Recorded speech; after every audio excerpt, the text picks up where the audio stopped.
we're all creative, and you're doing music. That's a part of creativity. But if you look at certain celebrities now, like Arnold Schwarzenegger, George W. Bush, Jim Carrey, there's so many that are doing painting. You have young kids. When you look at your kids, their imaginations run wild. Their creativity is off the charts. But what happens? At kindergarten, you're stuck in a chair for hours upon end, and you go into school and you're taught basically to go into the industry. And that creativity tends to get suppressed unless it's encouraged at home or they just have a bend towards it. But once all that kind of fades away, that creativity comes back. And so it's something that can be learned and taught, but you have to have a desire for it. All right. Welcome back, everyone, to the Better Than Rich show. Today's guest is Brad Ball. He is the co-founder of Ardent Creative, and they do a lot of branding, creative work, which is really, really cool. We do get into that on the show. They also do some cool software development, and we're not talking like little software. We're talking pretty big projects that he does and all of this. But honestly, where we spent a lot of time was on things that are more important, right? Things that are beyond business, things that are maybe a little bit more applicable to becoming better than rich. Things like your family, spending time where it matters most, having your priorities straight.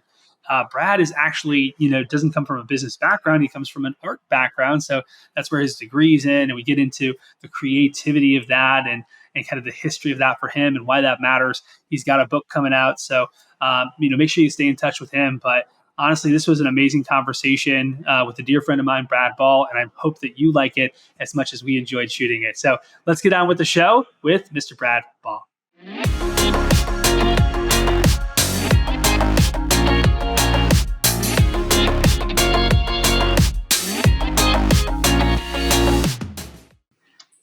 Welcome back, everybody, to today's episode of the Better Than Rich show. Today, I am Andrew Biggs. I'm your host, and I'm here with my co-host, Mike Abramowitz. And our special guest today is Brad Ball. Brad, welcome to the show. How are you today? I'm good. Thanks for having me. Yeah, man. Excited to have you. Mike, how are you? Yeah, excited to have you, brother. Yeah, and it'll be a lot of fun. It's interesting. I mean, Mike, you're calling in from your new home in St. Augustine, which is really cool. I'm calling in all the way from India here for the podcast. We're visiting my wife's family here, so you guys are getting a new and interesting background. It seems every single week here if you're watching on YouTube. But Brad, I'm just so happy to have you, man. It's been so cool getting to know you these last 10 months or so. You're a member of my band in a community that we're in, and that just means it's a group of 7 men who come together every single month. And we've even done a live retreat, just the 7 of us. And we just had an opportunity to get to know each other at a deeper level. It's 100% confidential in that group. And there's just some really cool breakthroughs that have happened through that.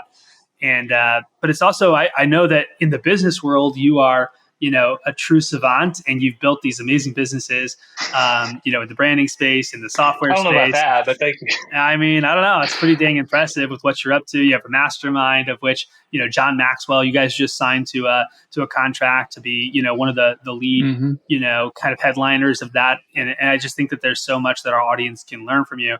Not only that, you do it all while also focusing on family and faith.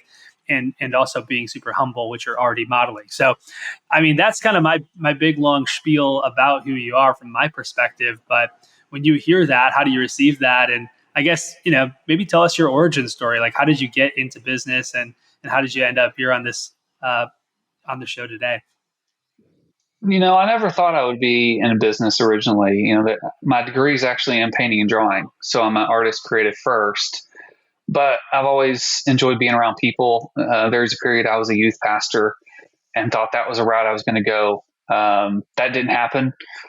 But what I've learned over the years is, even that pastor, it's a leadership role. And, if you look at different organizations or pastors, ultimately they're leaders. And I think that's what I've kind of grown into now is, what I see myself. I'm definitely still a creative, but how can I become a better leader of leaders? And even within our own company, trying to step away from certain roles and give our team members the responsibility to lead and lead their teams.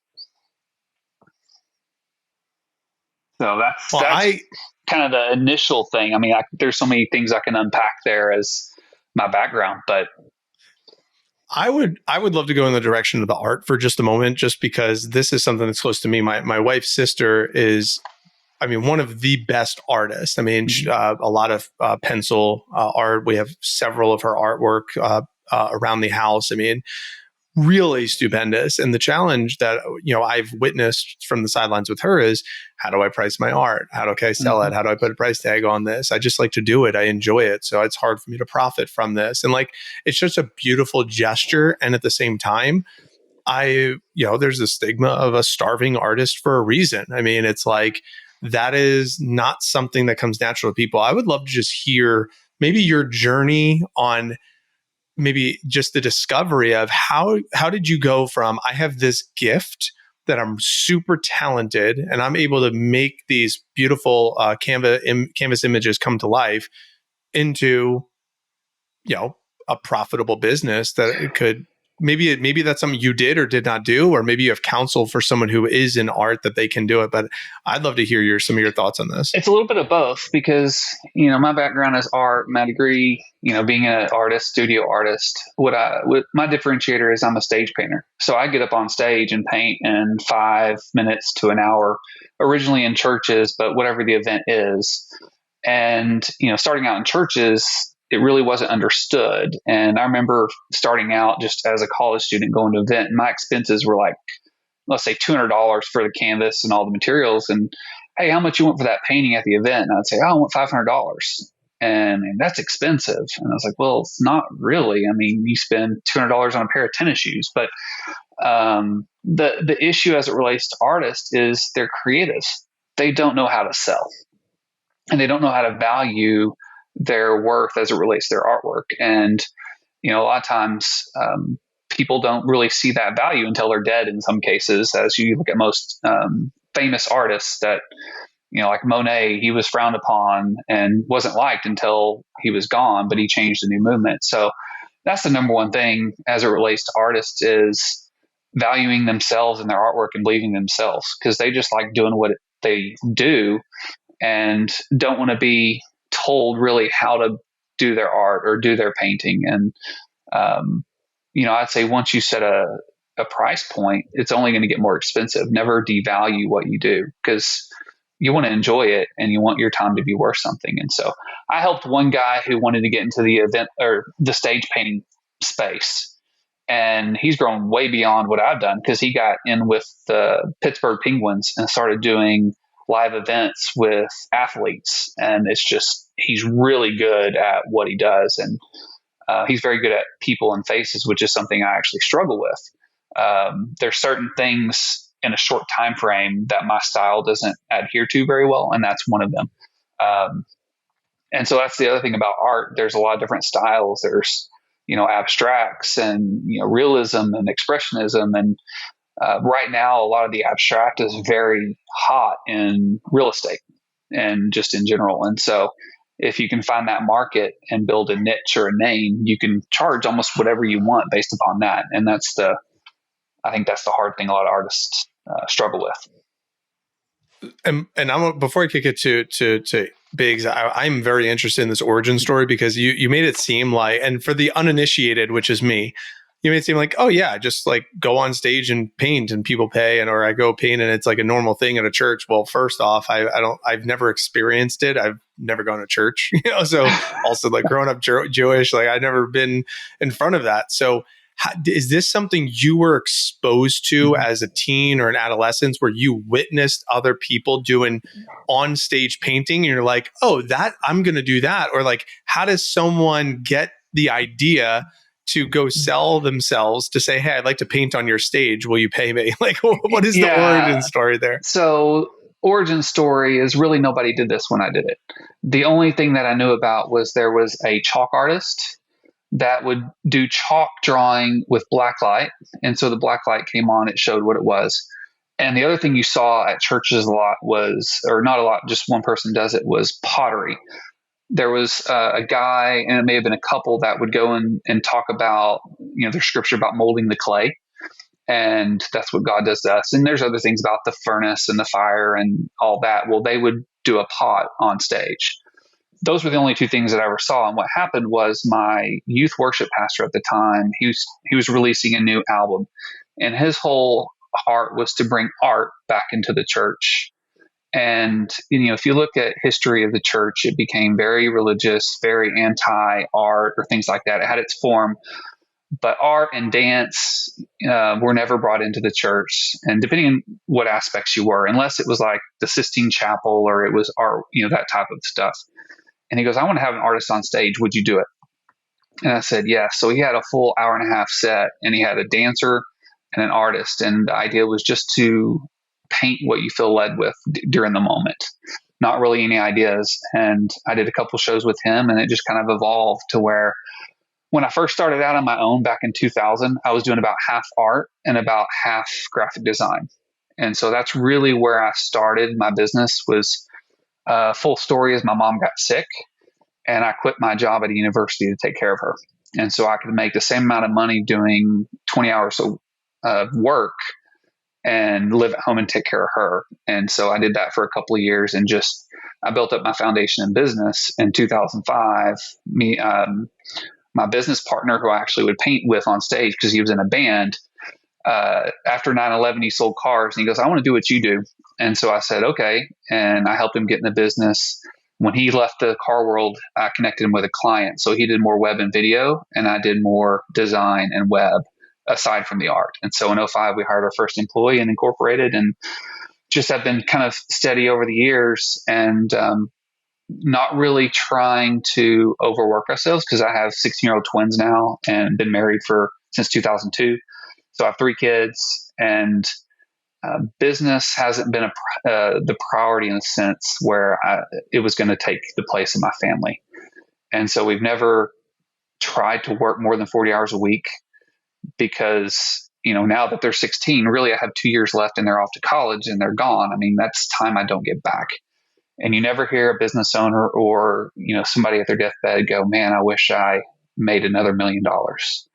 What they're generally saying is, man, I wish I had more time with my family or my kids or that type of thing. And so obviously you still have to do work and get that done. But, the concept of this show, that's kind of the priority for me is, family is important, faith is important, and, money's always going to be there, but time can drift away pretty quickly.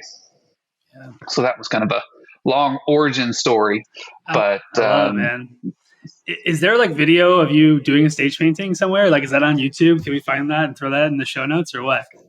Yeah, I've got a few. I haven't done any in a while, but I have some on Facebook. But if you YouTube Brad Ball art, you'll probably find one. There's one that's a 7-minute paint. No, 5 minutes.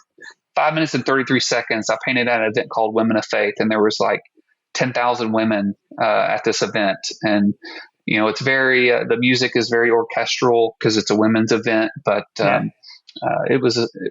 there's a few out there. Yeah, well, cool. I mean, we'll throw in the show notes, guys. Go watch this stuff, because if you haven't seen this like Mike hasn't, like, it's pretty amazing when you see an entire painting come together in like 5 minutes. I mean, it's pretty wild to watch someone do that, and it just takes so much skill. I did not get the art gene. I was more the music guy, but I could not draw to save my life, Brad. So I've always been super jealous of anyone who could draw or paint or do anything with actually physical art. You could. I don't know, man. I can barely that's actually the topic of my book. My handwriting is like illegible, bro. Like, I don't even like I can barely read my own writing. So I don't know. I might be a hopeless. So can you do? Well, I would say, can you do a line? Can you draw a square? And most people say yes. Can you do a circle? Most people say yes. And if you can do that, it's kind of like going into a weight room. I wouldn't expect you to go in and bench press 225 pounds first time you go in. You have to start at the barbell and work your way up. Yeah. And you mentioned that I'm writing a book, and I haven't touched it in the last couple months, but the whole premise is that we're all creative, and you're doing music. That's a part of creativity. But if you look at certain celebrities now, like Arnold Schwarzenegger, George W. Bush, Jim Carrey, there's so many that are doing painting.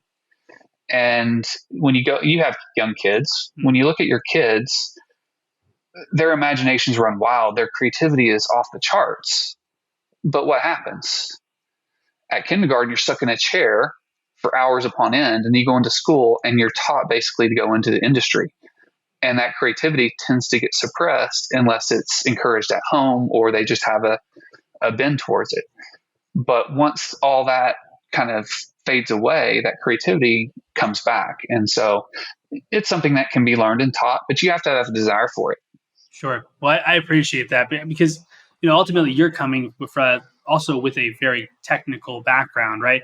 I would assume. And so it's like, hey, can you draw a square? Can you draw a circle? And you can provide that sort of scaffolding of like 101, 102, 103, 104, et cetera.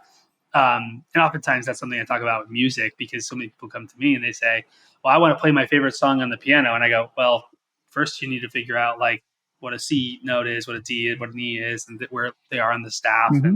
And so there's the scaffolding effect that most people miss out on. They just see, the big performance on stage or something, whether that's a physical art or music, but they don't see the hours and hours of practice and detailed learning and lessons that it took to get there, right? Which is probably why they don't want to pay you $500. They're like, I don't want to pay $500. It's like, I had to pay tens of thousands of dollars to learn how to do this, man. Like, come on, you can't pay a few $100 extra on the margin to cover my education on this. But what were you going to say? Well, yeah. What's interesting, like the first painting I ever did back on stage was around 1998, probably, and a friend of mine bought it, and he still has it today. And sometimes he'll come across and he'll post about this painting and tag me on it. And I think that's the longevity of artwork or, gifts like that is they hang around for, he'll pass it down to his kids type of thing. And so you don't get that. Tennis shoes wear out. Most things that you have are going to wear out, but artwork is a completely different thing because there's emotions and spirit behind it that connect you. And that's the cool thing about doing live stuff is, in the moment, people get a different sense or a feeling, and it's much more impactful than they see a painting on a wall and be like, oh, I like that painting, because they experienced it. And that's my favorite thing about the live stuff. Well, you brought it up, so I'd love to stay there and park there for a second on creativity. It's like you mentioned in the book, you're talking about our creativity kind of eroding over time. Can you speak to that a little bit? I mean, again, anyone with kids can recognize just how creative they are and how imaginative they are. So, yeah, what is the premise of the book and what's the premise of this and why does this even matter? What would you say to that? So the working title is The Art of an Entrepreneur. And it's that, you see books about vision, being visionary versus like integrator or all these things. Well, most entrepreneurs, I think, consider themselves visionary because they see things. They may not consider them artists, but what does that come from? It comes to creative mind and being able to look past what's in front of you. And so the book is that journey of learning some art principles I've learned throughout my life, and and thinking about that childlike mindset where all that originated from, and how can you tap into that? And because I've seen it myself, when I get away from doing artwork, my creativity kind of suffers. But when I am doing art or doing something creative, what I find is I start to have more ideas that impact the business, and those visionary type things become much more clear. And it's just stimulating that part of your brain that you're not doing otherwise. If you're just stuck in numbers all day, you're stuck in numbers. But even if you're an accountant, let's say, and that's all you're looking at, it's kind of like the Matrix, that you can see all these numbers, but can you see past what's really there? And it's interesting in that movie, they're looking at all this code fault and they can read it. And that's that creative side. And I actually have a part in that Matrix where Neo's looking at the spoon, and you're talking about the spoon bending. Well, why is the spoon bending? It's not really there. And if you actually do it and you look past the spoon starts to blur and almost can move if you look at the object past it. And as business owners, we tend to focus on what's in front of us, and we forget that there's all this stuff on the outside. And if we can look at from a 30,000 foot view or look at things from a different perspective, you're going to find a different result. And that's really what it's about. It's a journey. And so, there's a lot of different aspects to what the book is about and how it can play a role. And part of the thing that I've gone through personally in our business recently, and some of the history of this is, the markets have impacted a lot of businesses, and we're, seeing that within our own clients and our own business, and had to make some cuts recently. And I have a chapter talking about reinforcing your foundation. And we had gotten to a point where we were really top heavy. and we knew it, but we've got all these projects and we're trying to get a software launched. And, we got to get back to profitability and the basics and really that foundation of who we are and what we need to do. And there's an interesting thing. Most people know the sculpture Michelangelo, or not Michelangelo, the David that Michelangelo did. And a beautiful sculpture. And if you look at that, if you look at one of the ankles, there's a big tree trunk around it. And do you know why there's a tree trunk around that ankle? Well, marble it breaks easily. And if you look at all the sculptures, a lot of them are broken because it's really easy to mold, but it's very fragile. Well, he needed additional support around the ankle so it wouldn't crumble. And a lot of times our businesses, because you think of all the weight, even in our human body, the weight is all upon our ankles. And in your businesses, how much weight is a certain area carrying, and is it fragile? Do you need to reinforce that? And so Michelangelo, or that sculpture David, actually has microfractures, and they're worried that it could crumble if there was an earthquake or things like that. And so as it relates to my business, reinforcing that foundation so we can continue to grow the way we need to grow. And so we had to trim some stuff off so that foundation was strong enough to move forward. And so those are some of the ideas around the book, but it all centers around that art and that creativity and getting that mind to a different place so you can see those things and make those decisions and moving forward.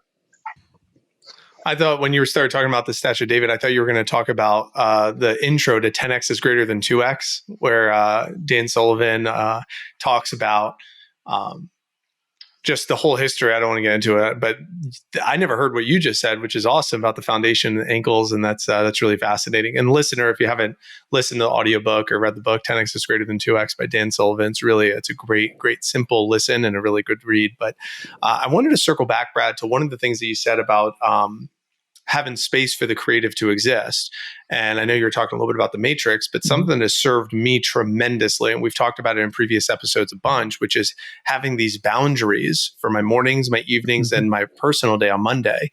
And Monday is the day where strategy could exist, or creative could exist, or free time could exist. Mornings are where I allow myself to get work on me, and then evenings are for the family. So the curiosity I have is, for you, how did you create boundaries around this? How did you protect this space in your life? I've obviously talked about it on the show and in our community with Operator to Owner and our Facebook group, the ADS Facebook group, many, many times. So I'm sure our listeners don't want to hear my story again of how I've created the boundaries, but I'd love to hear about how have you created these boundaries where you're not constantly being interrupted by friends, family, clients, employees, staff, whatever it might be, and you're able to have the space protected. Yeah. Did he freeze or did I freeze? Okay. I can answer that. Or I can give you my... Yeah, he froze. Hang on. Let's just pause it for a second real quick. I'm going to make more. I froze for a second. That's why I stopped talking. Okay. So what do you want to just finish your thought there, Mike, and then kick it to Brad? Just to finish your question. I thought I did, but we didn't hear it. So I think you're back. What's interesting, and Hector, obviously we're cutting all this out, but what's interesting is you're not really moving for me. I don't know if it's the same for you, Brad. That shouldn't show for the final cut, but it's straining on your he's side. He's moving a little bit now. Just he kind of, that one sequence, it kind of went fuzzy and kind of cut out, but I got the gist of it. Okay, I'll finish off the question, and then Hector, you can thread it however you need. So really the question I'm asking is, if somebody's listening, how might they, or how have you created a boundary in your schedule to avoid the reaction mode that most business owners fall into, which is reaction to their parents or their family or their spouses, their kids, clients, employees, staff, putting out fires. Oh, I'm constantly needed. So they compromise the creative space that they maybe had in their schedule to go be reactionary and and then they have the excuse, but I have to do that. If I don't do that, then nobody else is going to, or whatever it might be. So how did you create those boundaries, and what counsel might you be able to offer to someone else? I would say I'm guilty of probably not really putting good boundaries in there. First, full transparency. There's a thing about a creative is they don't like borders a lot of times. And once you put parameters on that board, parameters on that creativity, it can stifle, at least for me. And I'll go through waves of, man, I'm truly inspired and I'm painting, doing all this creative stuff. I think the boundary I have is at least having some reflection time, whether that's meditation or refocusing time. And I may not be doing any art, but it's just that centering, aspect to a day. Because I got, there's days it's fully booked, and there's other days that I feel I need to be on or available for whatever questions come around. And so my mind isn't thinking creativity, it's thinking, okay, what do I have? What problem do I need to solve? And so I'm guilty of that. But at the same point, I'll schedule a half a day and be like, okay, I need to paint today because I need to have that creative outlet. But it's not a weekly schedule. And my business partner, he's a music guy, very creative. He's a high visionary, and kind of like a visionary where he wants to win the world with nobody in it. And there was we used to be in a mastermind called War Room, and a guy named, I can't remember who presented it, but it was about your schedule and having a pre-existing schedule every day where you block out your time based upon what you need to do.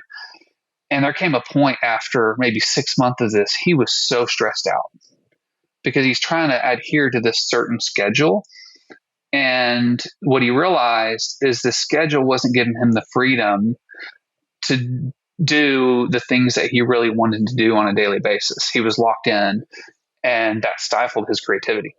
And so, there's a tough balance there because you need to schedule that time, but also that openness for you to be creative. And I think when creativity hits, you got to go with it, right? Otherwise, it gets stifled. Yeah. And so to answer your question specifically, I'm guilty of not necessarily being great at setting aside that time because of all the other distractions, because obviously business generally is going to come first. And, that's something I could probably rethink. Well, it's also, just to hear you say though, yeah, but there's times where I'll schedule half a day and go paint. Like how many business owners listening to this wouldn't give themselves that permission, right? It's like, I need to earn that, or, we're too busy, or my to-do list is way too long. And it's like, guys, listener, there's always, the to-do list is always long. That's the point. The to-do list is always never ending. There's always another hour of work that you could put in. And so, in some ways, Brad, I want to, push back a little bit and give you a little bit of credit where it's like, you still are prioritizing it, even if it's not scheduled every week. So I just think that's cool the way you're approaching that. I had a question about branding and marketing, and obviously one of the biggest things that you guys do is your creative agency. I know you also do a lot of software development. Branding is something that I've been trying to learn more and more about because I come from a sales background, not a marketing background, and I would consider myself kind of like, I put in my 10,000 hours in sales. I haven't quite put in my 10,000 hours in marketing, Brad. So I'm hoping to shorten my learning curve here a little bit. But when you think about branding and you think about marketing in general, what are some of the big things that you think are important around that question? What does brand mean to you? And then, I don't know whether it's on the creative side or the visuals, the aesthetics, because obviously that's important for an artist like yourself. But also, maybe some of the strategies around marketing that you're seeing, or that you either help clients with, or that you see are kind of trending in the marketplace that are working right now. Would love to get a little bit of practical advice from you as well on marketing. What would you say to that? Yeah. So branding is, kind of there's a lot of different people. You've got the brand is the image behind it. And then you got brand, the story. Donald Miller's done very well with, creating that product of, telling your story and the brand story itself. And the image itself, it is as important as the story a lot of times. And, it's that first representation of, what a customer is going to see when they get in contact with you. So as it relates to marketing, the brand is a fuel behind the marketing. But if you have a bad brand, the best marketing may not save it.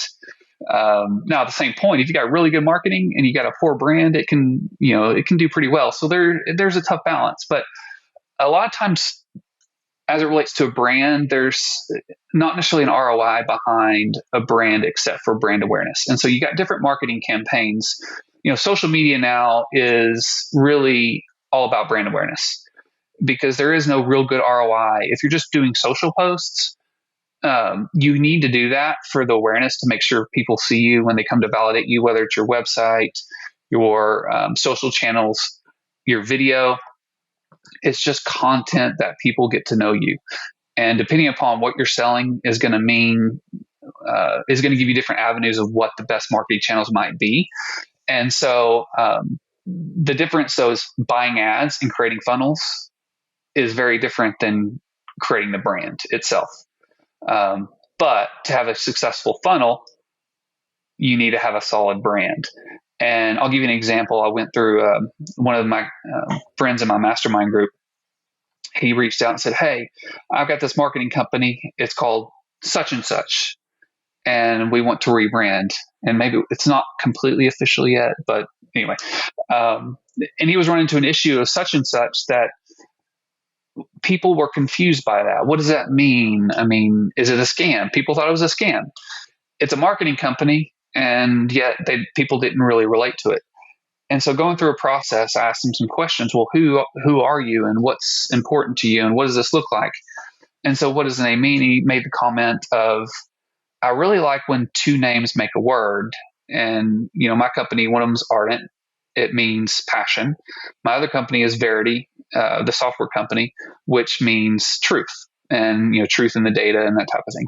And so most time when I go through words, there's a meaning behind it. And so I started going through this journey with him about what he wanted it to be. And he liked two words stuck together. And so they do marketing. And I was like, continuity together as a word, make markenuity. And it's unique. It's brandable. It's you can remember it.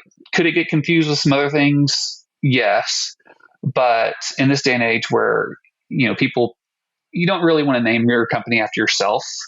Typically, you see that a lot. But as a business owner, you want the company to set on its own 2 feet without the owner itself. It makes it more valuable and whatnot.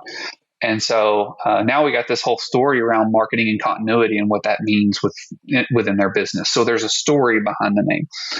And so to me, that's a good brand. That's something you can tell a story with that can roll into the funnels and the marketing and everything else.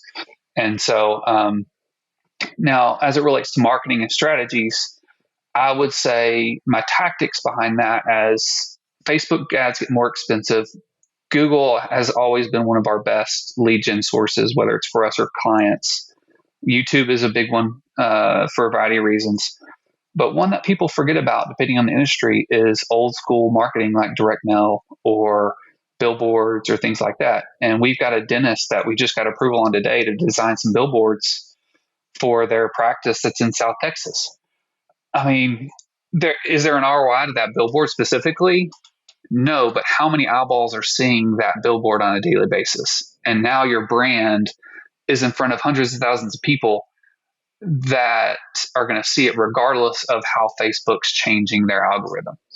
And so and as AI comes into play and as more content gets put in the digital world, I think there's more power to the old school print world that is going to come around pretty quickly. So, well, one of the things, as you were talking, one of the things that was coming through for me is like, for Better Than Rich, we have such a fun brand story that I'm like, gosh, man, we really need to get that out there a little bit more. Mm-hmm. We need to leverage the initial origin brand story of Andrew Biggs sending Micah Brownwitz the random LinkedIn message, copy and paste, and me biting the bait and becoming his first client has now turned into hundreds of entrepreneurs, mm-hmm. hundreds of business owners are now influenced, and the thousands of sales representatives and people that I've developed and taught his principles to. Because of a random LinkedIn message. I think there's something there that we need to, leverage that origin story even more with our brand positioning. So that's something that was showing up for me.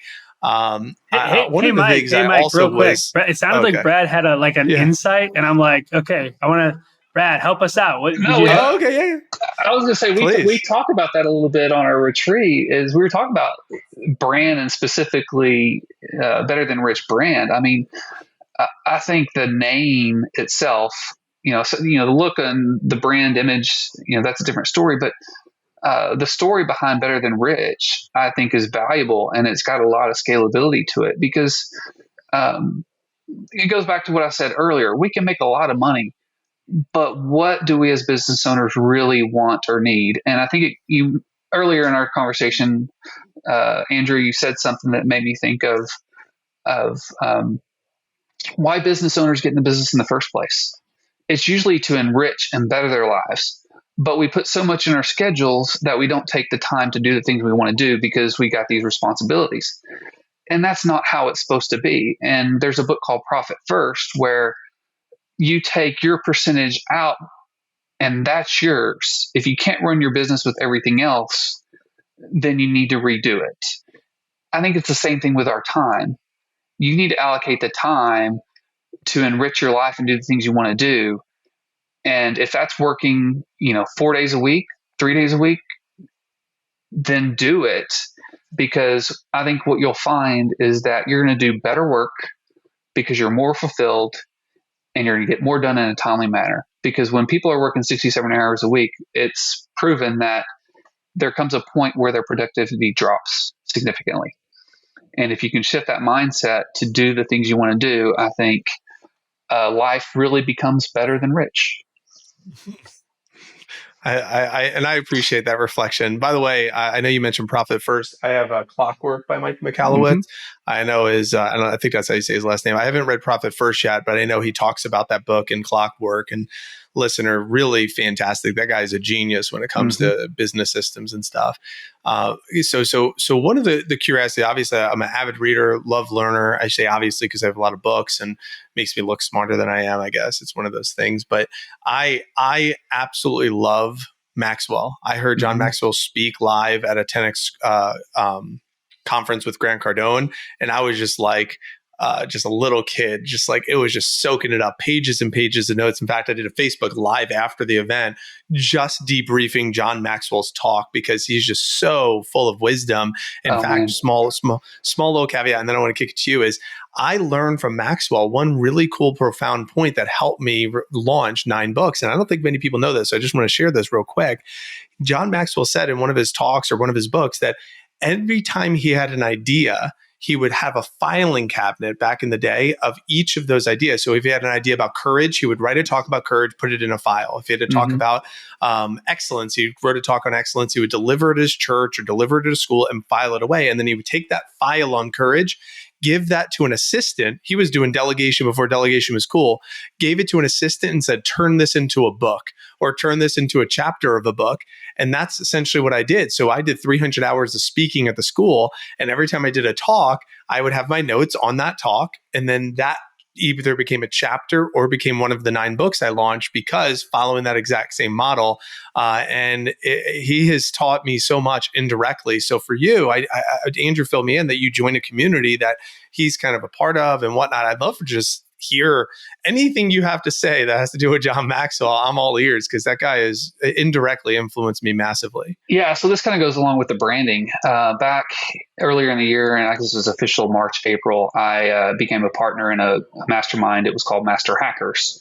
And the name didn't really mean anything. Master Hackers is at a development deal. And I went through a process of renaming it to, it's called Committed Mastermind. And what it's specifically geared towards agency owners. And the whole point is, hey, we're committed to our businesses. We're committed to each other. And that was the core story behind the group, even before I came along. And so it made sense to name it that. And so in that, the vision behind the group is to bring big people that you wouldn't necessarily get to hear or even be a mentor to the group. And so, it costs a good bit of money to get involved in the group, but that's part of the value. And so in that, we hired John Maxwell for a year as our mentor / coach. And so every month he talks to us for, let's say, 30 minutes and question and answer for over an hour. And it's like he did our conference this summer, and it was like I was talking to my grandpa in his living room, and just the wealth of wisdom and advice and experience he gave. And a lot of things like the book Power of Your Potential, there was a lot of things he said that I related to and that I shared. And I was like, man, why have I not dug into all of his books over these years? And if you haven't read any of his books, they're fabulous. And his wisdom, and I mean, he's got the biggest coaching program in the world, and it's thousands of coaches across the world. And he's got all these different businesses and all these different connections, and his time's valuable. So it's an honor for him to be a part of the group. But in anything he says, there's always a takeaway that changes how you do things or it impacts the business. And I think that's the value of, what he brings to the table overall. And one of the things that he spoke about one time is, as a business owner, I don't want to be in the middle of everything. I think there's like Think and Grow Rich, one of those older books like that. There's a story of Henry Ford where he doesn't know everything, but he has experts to do certain things. And the government was actually kind of coming after him. And he's like, well, what about this? And they said, well, I got an expert I can bring in for that. And that's kind of the type of business person I want to be. I want to have a group of people that are smarter than I am. And so hearing, and I think that's the same thing with Maxwell, is that he's got this wealth of knowledge, but he's not the one necessarily doing all the work. But he's that leader behind all these different levers, and he knows what levers to pull at what time. So, I mean, I guess that's my take. I don't know if I answered your question specifically, but it's just super cool that you have that, that much proximity, right? And it's like proximity is power, and when you're sitting there, face to face with John Maxwell at a retreat, or you have a chance to chat with him for 90 minutes a month, kind of like you and your grandfather are having a talk, at the fireplace or whatever late at night. I mean, how can you not grow, right? And just that investment in yourself. So, I would love to check in on some of the personal stuff real quick before we, move to our big three questions that we always ask all our guests, Brad. And, you also strike me as somebody who's extremely successful with your family. I know you just got back from a mission trip. Well, I guess not just back, but a handful of months ago from Peru with your 16-year-old. And, your son is an avid golfer. It seems like he wants to go pro. He's crushing it.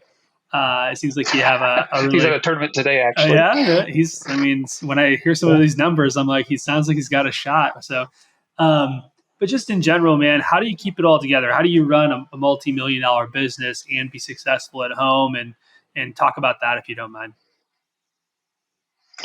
Well, I think it goes back to priorities, and time over wealth, better than rich. Any of those statements that I'm willing to sacrifice $1 to ensure I have time with my family.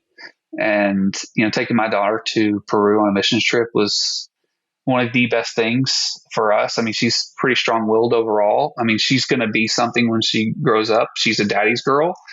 But that also means there's times that we butt heads, and getting her away by myself for a week and seeing her grow in a way I hadn't seen her before is priceless.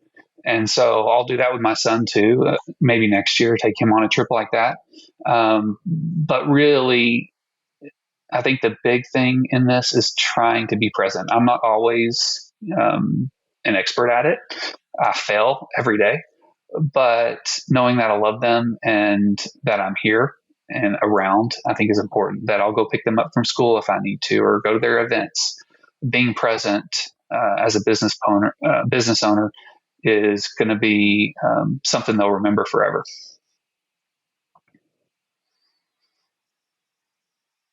So, did that answer your question? That's perfect. I'm like, Hector cut that out. My mute button didn't unmute. Okay. I really appreciate it, Brad and Andrew, as always. I mean, I love that, the second and third question comes out, and that's where a lot of the magic happens. So Brad, one of the things that we like to do for every episode is we like to ask every guest 3 questions. And the first question we like to ask is, what do you think the world needs most today?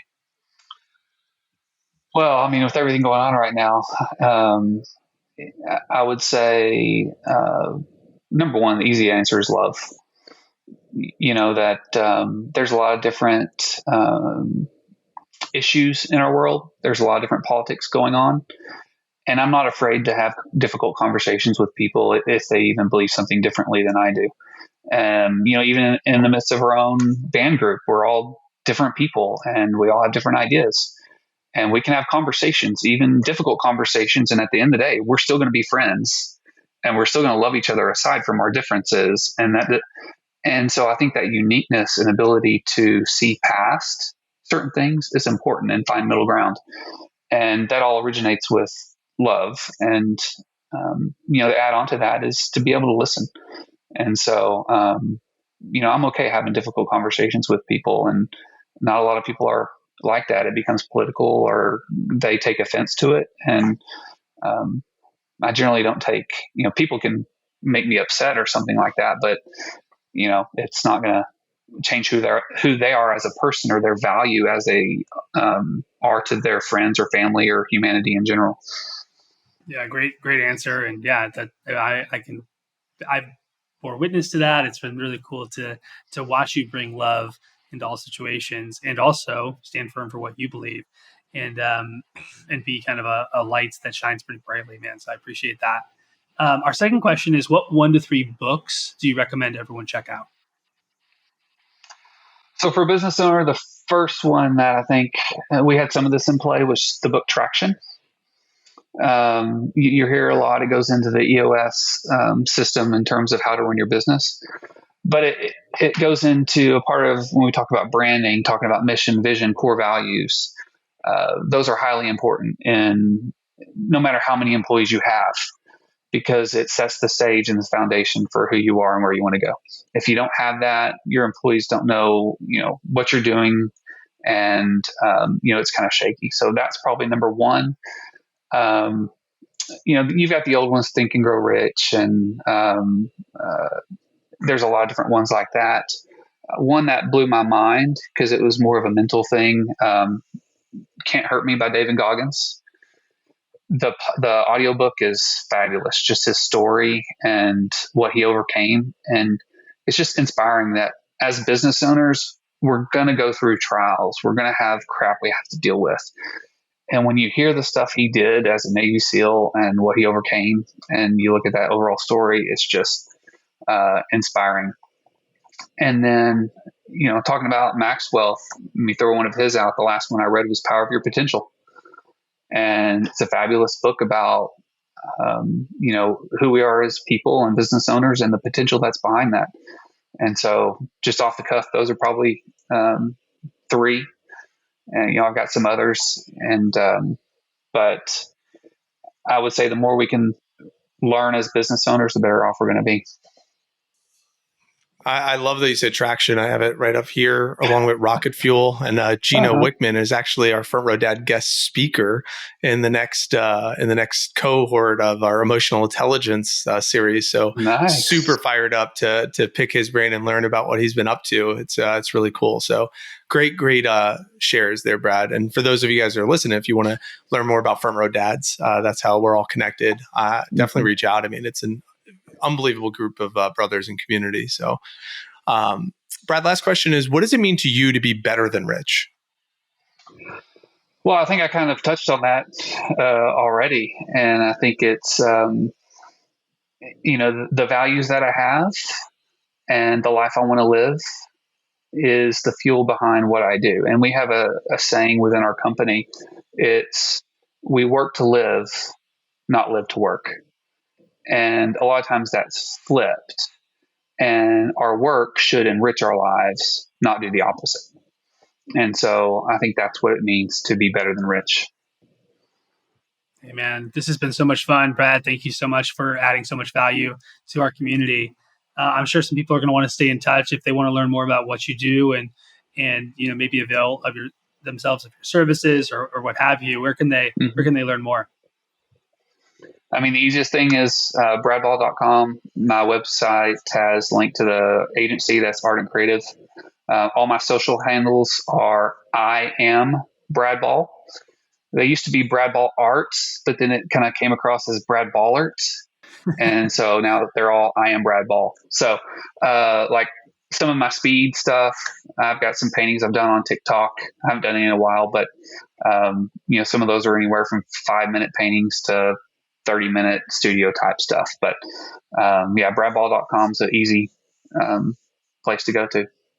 Well, that's awesome. And again, we'll throw some all this stuff in the show notes, gang, and you can watch those videos of Brad and also stay in touch with him if you want to check out more of what he's up to, bradball.com. And again, listener, assuming that this episode helped you, it's your turn. Make sure that you share it with a friend. Hit like and subscribe, of course, as always. Make sure you're checking us out on YouTube, not just on the podcast.